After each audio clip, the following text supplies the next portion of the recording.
بسم اللہ الرحمن الرحیم۔ ناظرین، عبد الملک بن مروان کے عہد خلافت میں حجاج بن یوسف ایک طاقتور گورنر تھا۔ اسے محمد بن قاسم کے چچا اور سسر کے حوالے سے بھی جانتے ہیں، اور عبداللہ بن زبیر رضی اللہ تعالی عنہ کو شہید کرنے کے بعد ان کی لاش کو 3 دن تک سولی پر لٹکائے رکھا۔ حجاج نے کعبہ کی حرمت کو نقصان پہنچایا، اس کے علاوہ ہزاروں معصوم لوگوں کو قتل کیا، جس کی قید میں ایک اندازے کے مطابق 1,20,000 مرد اور عورتیں قید تھیں، اور ان میں 14,000 ایسی عورتیں تھیں جن کے جسم پر لباس نہیں تھا، اور یہ قیدی جس 4 دیواری میں قید تھے اس کی چھت نہیں تھی۔ جب کوئی قیدی گرمی سے بچنے کے لیے اپنے ہاتھ سے اپنے چہرے پر سایہ بناتا تو زندان کے محافظ اس کو پتھر مارتے تھے۔ لیکن حجاج کی زندگی میں ایک ایسا واقعہ ہوا جس نے اس کے غرور کے پتلے کو زمین پر دے مارا۔ اس زمانے میں بنی امیہ کے تہذیب پر ایک بیٹی تھی جس کا نام ہند تھا، اور جو اپنے حسن و جمال میں کہا جاتا تھا کہ پورے ملک میں اس جیسی خوبصورت عورت نہ تھی۔ جب حجاج نے اس لڑکی کی تعریف سنی تو اس کے دل میں اس لڑکی کو دیکھنے کا اشتیاق پیدا ہوا۔ اس نے اپنے کارندوں کی مدد سے ہند سے ملاقات کی صورت پیدا کر لی۔ جب حجاج کی نظر ہند کے چہرے پر پڑی تو اس کا عاشق ہو گیا، جہاں دیکھتا اسے اپنی محبوبہ ہند کا چہرہ نظر آتا۔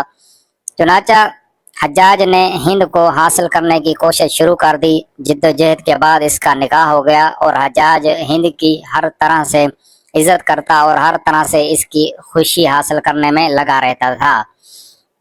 لیکن ہند کا دل حجاج کی طرف میل نہ ہوا اور وہ اس سے دور رہنے لگی۔ حجاج کے اس رویے سے ہند ہمیشہ رنجیدہ رہنے لگی اور حجاج کو اپنے لیے ایک مصیبت خیال کرنے لگی۔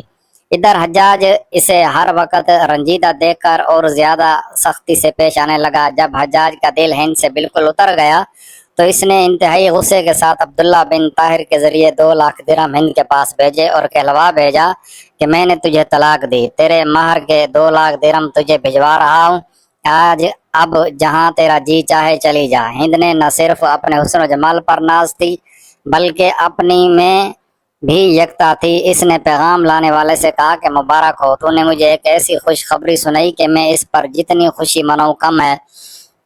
میں اس ظالم اور خونخوار انسان کی قید سے آزاد ہو گئی ہوں۔ یہ 2 لاکھ درہم جو میرے لیے بھیجے ہیں اس خوشخبری سنانے کے عوض میں تجھے دیتی ہوں، یہ میری طرف سے تیرا انعام ہے۔ ہند اس محل کو چھوڑ کر اپنے گھر چلی گئی۔ ایسا ہوا کہ کچھ دن بعد خلیفہ عبد الملک بن مروان نے ہند سے نکاح کا پیغام بھیجا۔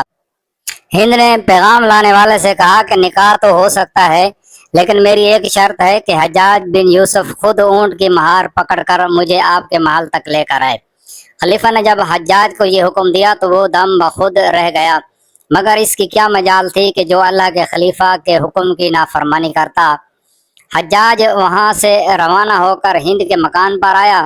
ہند اور اس کی سہیلی نے جب اسے دیکھا تو حجاج اپنی پوری پوشاک کے ساتھ ہند کے محل کے قریب آیا اور 7 بانوں کی طرف اونٹ کی مہار پکڑ کر پیدل چلنے لگا۔ ہند کے ملازمین اور اس کی سہیلیاں تمام راستہ اس کا مذاق اڑاتی رہیں، مگر وہ خاموش چلا جا رہا تھا۔ جب شاہی محل قریب آیا تو ہند نے اپنی سواری پر سے ایک سونے کا سکہ جان بوجھ کر زمین پر گرا دیا اور حجاج کو آواز دی کہ کہا کہ ہمارا ایک چاندی کا سکہ زمین پر گر گیا ہے، ذرا اٹھا دو۔ تو حجاج نے جب جھک کر سکہ اٹھایا تو چاندی کا نہیں بلکہ سونے کا تھا۔ بولا حضور، یہ چاندی کا سکہ نہیں بلکہ سونے کا سکہ ہے۔ ہند مسکرا کر بولی، یہ تیری قسمت ہے کہ تیرے ہاتھ سے چاندی کا سکہ گر گیا، لیکن بعد میں وہ سکہ سونے کا بن گیا۔ آپ حجاج بن یوسف کے نام اور شخصیت سے یقیناً واقف ہوں گے۔ اس شخصیت کو عبد الملک نے مکہ مدینہ کا گورنر مقرر کیا تھا اور اپنے بھائی بشر کی موت کے بعد اسے عراق بھیج دیا، جہاں سے وہ کوفہ میں داخل ہوا۔ ان ایام میں 20 سال حجاج نے کوفہ میں بیٹھ کر زبردست حکومت کی۔ اس کے دور میں فتوحات کا دائرہ چین اور ہند کے دوسرے علاقوں تک پھیل گیا۔ حقہ مسلمان چین تک پہنچ گئے۔ یہی وہ شخص ہے جس کے بارے میں کہا جاتا ہے کہ اس نے قرآن کریم پر اعراب لگوائے۔ خدا نے اسے بڑی فصاحت و بلاغت اور شجاعت سے نوازا تھا۔ یہ حافظ قرآن تھا، شراب نوشی اور بدکاری سے بچتا تھا اور جہاد کرنے اور فتوحات کا حریص تھا، مگر اس کی ان ساری خوبیوں پر اس کی ایک برائی نے پردہ ڈال دیا اور وہ برائی اس کا ظالم ہونا تھی۔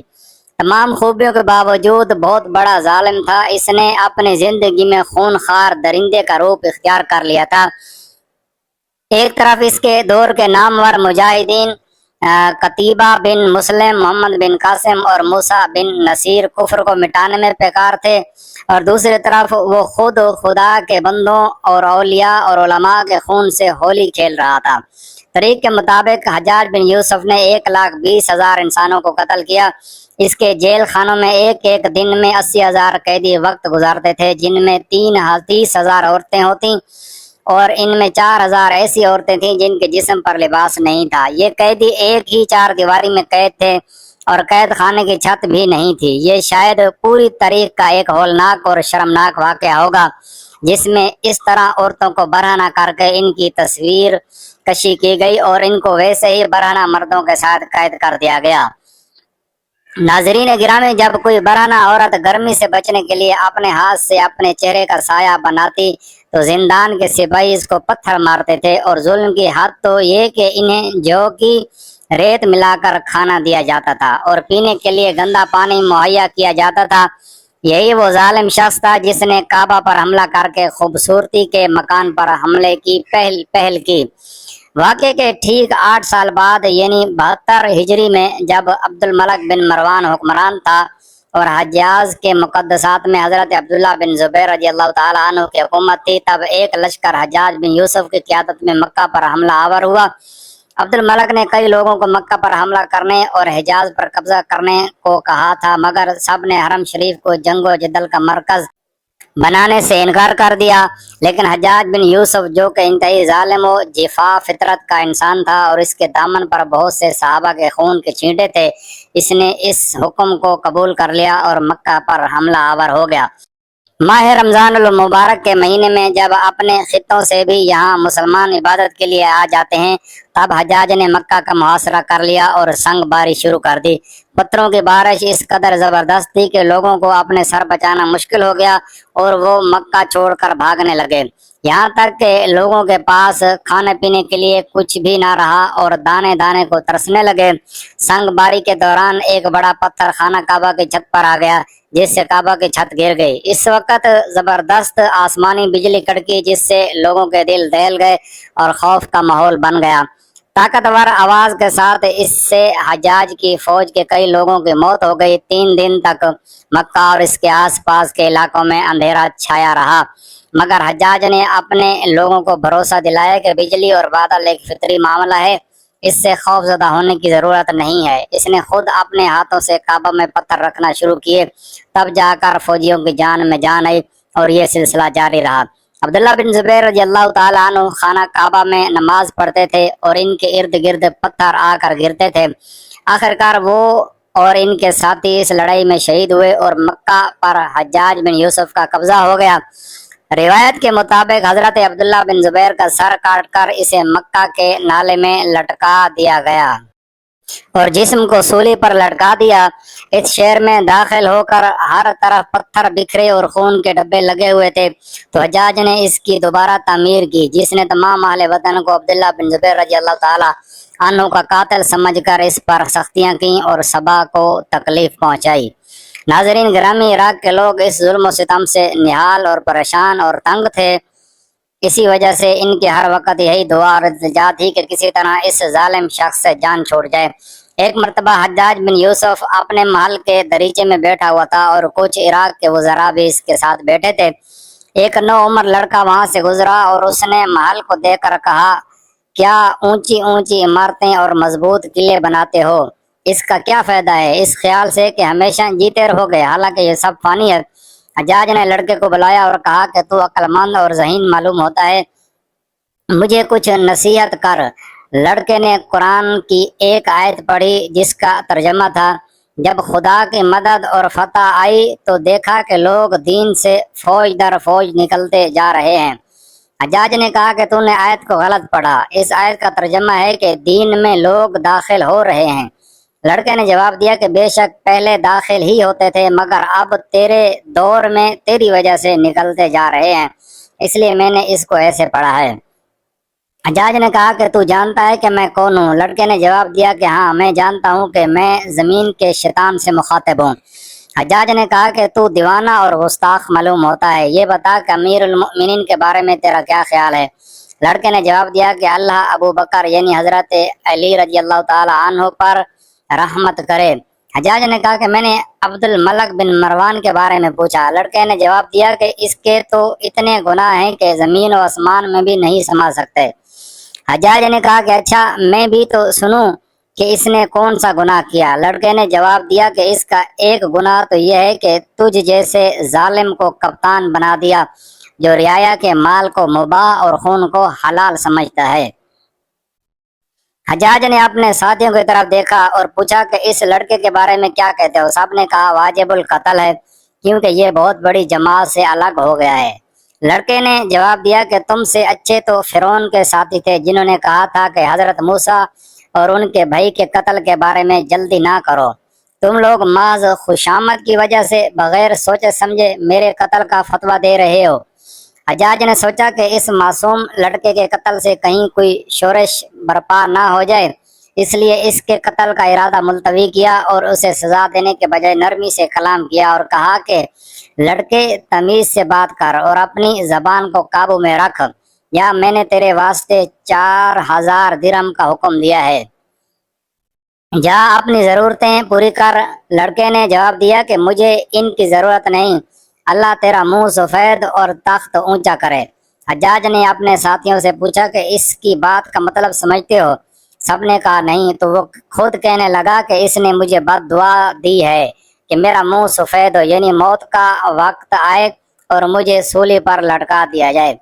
تاریخ لکھتی ہے کہ اپنے آخری وقت میں اس نے ایک نیک اور اللہ کے برگزیدہ بندے اور تابعی کو ظالمانہ انداز سے قتل کر دیا تھا۔ انہیں قتل کرنے کے بعد حجاج پر ایک خوف سوار ہو گیا تھا، وہ نفسیاتی مریض بن گیا تھا اور اس کے ساتھ حجاج کو وہ بیماری لگ گئی جسے جنگ ہری کہا جاتا ہے۔ اس میں سخت ٹھنڈک کلیجے سے اٹھ کر سارے جسم پر چھا جاتی تھی، وہ کانپتا تھا، آگ سے بھرتی انگیٹھی اس کے پاس لی جاتی تھی اور اس قدر قریب رکھی جاتی تھی کہ اس کی کھال جل جاتی تھی مگر اسے احساس تک نہیں ہوتا تھا۔ حکیموں کو دکھانے پر انہوں نے بتایا کہ پیٹ میں سردار ہے۔ ایک طبیب نے گوشت کا ٹکڑا لیا اور اسے دھاگے کے ساتھ باندھ کر حجاج کے حلق میں اتار دیا۔ تھوڑی دیر بعد دھاگے کو کھینچا تو اس کے گوشت کے ٹکڑے کے ساتھ بہت سے عجیب نسل کے کیڑے چمٹے ہوئے تھے اور اتنی بدبو تھی جو پورے 1 مربع میل کے فاصلے پر پھیل گئی۔ درباری اور طبیب وہاں سے بھاگ نکلے۔ حجاج بولا کہ تو کدھر جاتا ہے؟ علاج تو کر۔ حکیم بولا کہ تیری بیماری زمین نہیں آسمانی ہے، اللہ سے پناہ مانگ۔ کہا جاتا ہے کہ وہ اس بیماری کی وجہ سے تڑپ تڑپ کر مر گیا اور آج اس کی قبر کا نشان تک نہیں ملا۔ حجاج بن یوسف کی شخصیت تاریخ میں بیک وقت در تناہ خوبیوں اور برائیوں کا ایک انوکھی مجموعہ تھی۔ جہاں اس کا ظلم طریق کا سیاہ ترین باب ہے، وہاں اس کی کچھ علمی اور انتظامی خدمات کو بھی نظر انداز نہیں کیا جا سکتا۔ اس کا سب سے بڑا کارنامہ یہ سمجھا جاتا ہے کہ اس نے قرآن پاک پر اعراب لگوائے، کیونکہ اس سے پہلے قرآن بغیر اعراب کے پڑھا جاتا تھا، جس کی وجہ سے غیر عرب مسلمانوں کو درست تلاوت میں شدید دشواری ہوتی تھی۔ حجاج نے قرآن اور علماء کو جمع کر کے یہ کام مکمل کروایا تاکہ قرآن کی تلاوت میں کوئی غلطی نہ ہو سکے۔ اس کے علاوہ وہ اپنے دور کا ایک بے مثال اور سیر انگیز خطیب تھا، اور جب وہ بولتا تھا تو لوگ دنگ رہ جاتے۔ کوفہ کی جامع مسجد میں دیا گیا اس کا پہلا خطبہ، جس میں اس نے کہا تھا کہ میں ایسے سر دیکھ چکا ہوں جو پک چکے ہیں اور ان کے کاٹنے کا وقت آ گیا ہے۔ عربی ادب کا ایک تاریخی خطبہ مانا جاتا تھا۔ اس نے چوری، ڈکیٹی اور بغاوتوں کا سختی سے خاتمہ کر کے عراق میں امن و امان قائم کیا، جو اس وقت بد امنی کا گھر بن چکا تھا۔ امیہ کے خلیفہ عبد الملک بن مروان اور بعد میں ولید بن عبد الملک کے اس سب سے قریبی اور وفادار گورنر نے سلطنت اور اسلامی سرحدوں کو پھیلانے میں بھی اہم کردار ادا کیا۔ حجاج بن یوسف کے حکم پر ہی اس کے نوجوان بھتیجے اور داماد محمد بن قاسم نے سندھ کی طرف پیش قدمی کی، جس کے نتیجے میں برِ صغیر میں اسلام کا راستہ کھلا۔ جس طرح اس کے اہتمام پر قتیبہ بن مسلم نے ماوراء النہر یعنی بخارا اور سمرقند کے علاقوں کو فتح کیا، اور چینی سرحدوں تک جا پہنچے، جبکہ مغرب یعنی شمال افریقہ کے فتوحات کے پیچھے بھی حجاج کی مضبوط حکمت عملی اور فوجی مدد شامل تھی۔ حجاج کے ظلم و ستم کی داستانوں میں سے دردناک واقعہ مشہور تابعی اور اعظم عالم دین حضرت سعید بن جبیر کا قتل ہے۔ انہوں نے حجاج کی ظالمانہ پارسیوں کے خلاف عبد الرحمن بن اشعث کی بغاوت کا ساتھ دیا تھا، جس کی وجہ سے انہیں گرفتار کر کے حجاج کے سامنے پیش کیا گیا۔ حجاج نے جلاد کو انہیں قتل کرنے کا حکم دیا تو حضرت سعید بن جبیر مسکرائے اور نہایت بہادری سے قرآن کی آیت تلاوت کرتے ہوئے آخری بد دعا دی کہ اے اللہ، میرے بعد اس ظالم کو کسی اور کے اوپر مسلط نہ کرنا۔ اس شہادت کے ٹھیک 40 دن بعد حجاج بن یوسف شدید نفسیاتی اور جسمانی مریض بیماری کا شکار ہو گیا۔ وہ سوتے میں چونک کر اٹھ جاتا اور چلاتا کہ سعید بن جبیر مجھے پکڑ رہا ہے اور پوچھ رہا ہے کہ مجھے کس جرم میں قتل کیا۔ حجاج کی موت کے بعد اموی حکمرانوں کو ڈر تھا کہ جن لوگوں پر حجاج نے ظلم کیے ہیں وہ غصے میں اس کی لاش کو قبر سے نکال کر بے حرمتی کریں گے، کیونکہ اس کی قبر کو بالکل خفیہ رکھا گیا اور اس پر پانی بہا دیا گیا تاکہ زمین برابر ہو جائے اور کسی کو اس کا سراغ نہ مل سکے۔ یوں طریق کہ اس سب سے بڑے جابر کا نام و نشان ہمیشہ کے لیے مٹ گیا۔